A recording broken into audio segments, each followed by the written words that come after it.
Alors, M. Paillasson, bienvenue en Italie. Merci d'être venu au World Pastry Star. Vous m'avez dit que vous aimez beaucoup l'Italie et que vous avez aussi des origines un peu italiennes.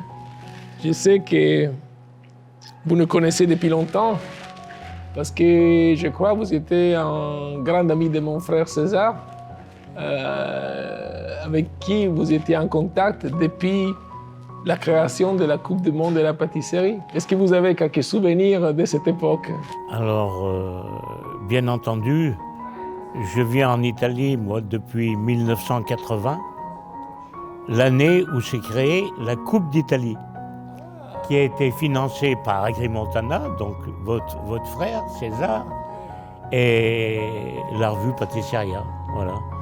Donc, j'ai été vainqueur de la Coupe, et ça m'a permis de rencontrer des pâtissiers italiens, ça m'a permis de connaître un peu l'Italie.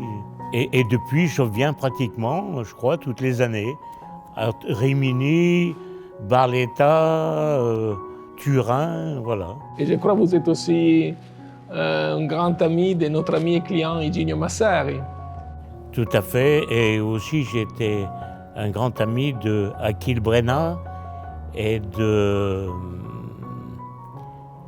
Tino, celui qui est de Rimini, là, je ne me rappelle plus du nom. Rinaldini, non? Non, celui qui a créé le salon à Rimini. Ah, d'accord. Moi, je sais le prénom, Tino. Tino, ouais. Voilà, il se retrouvera s'il nous entend.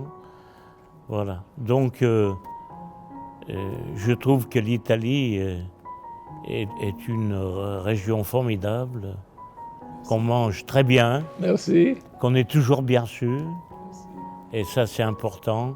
Et puis, comme j'ai des souches, comme vous avez dit, un peu d'italienne du côté de mon grand-père maternel, qui était florentin et qui a émigré en France dans les 1880, là, à l'époque où chacun cherchait du boulot, hein, comme d'habitude. Et on allait dans les endroits où il y avait du travail. Ça ne change pas bien pour le moment. Je ne sais pas si on a tellement évolué de ce côté-là, je ne pense pas. Mais aujourd'hui, les jeunes Italiens émigrent aussi pas mal. Et il y en a beaucoup qui voudraient faire des expériences en pâtisserie. Donc c'est peut-être l'occasion de profiter de notre lien avec la France pour des échanges de ce point de vue. Je crois qu'il y a déjà beaucoup d'échanges. Avec ce que fait Massari, c'est très bien ce qu'il fait là. C'est hyper important que les gens témoignent. Il n'y a pas que le côté pratique, il y a le côté aussi philosophique. Et c'est très enrichissant d'échanger et de savoir si on était dans le vrai ou si on était dans le faux. Quand vous avez, sur 10 personnes, quand vous en avez 9 qui disent la même chose tout en étant différents, je pense qu'on sait qu'on a eu raison de faire ce qu'on a fait. Il y a toujours des liens très très forts entre l'Italie et la Coupe du Monde de la pâtisserie dont vous avez été le créateur. Donc ça fait pas très longtemps qu'une équipe italienne a gagné, et c'était l'équipe avec tous les membres du team Massari Agri-Montana. Et je pense qu'on est toujours assez bien placé dans la compétition, non? De toute façon, elle l'a gagné 2 fois d'abord. Hein. Voilà, donc c'est quand même exceptionnel. Et puis, ils sont toujours dans les 3 premiers, donc ce qui prouve que l'Italie n'a rien à envier aux autres. Elle est dans le peloton de tête. Hein. On a un bon niveau, merci. Bon, ça vient de vous, c'est un gros compliment pour nous. Non, mais en plus c'est sincère, hein, c'est vrai. Hein, moi je trouve que depuis 80, la pâtisserie italienne a énormément progressé, quoi.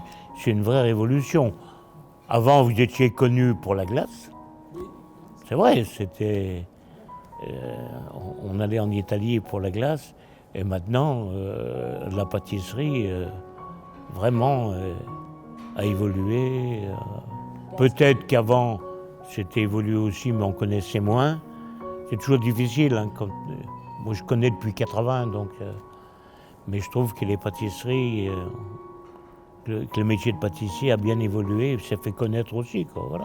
Et je pense que c'est aussi grâce à l'Académie de la pâtisserie italienne, fondée par M. Massari et donc M. Gino Fabri, il est actuellement le président.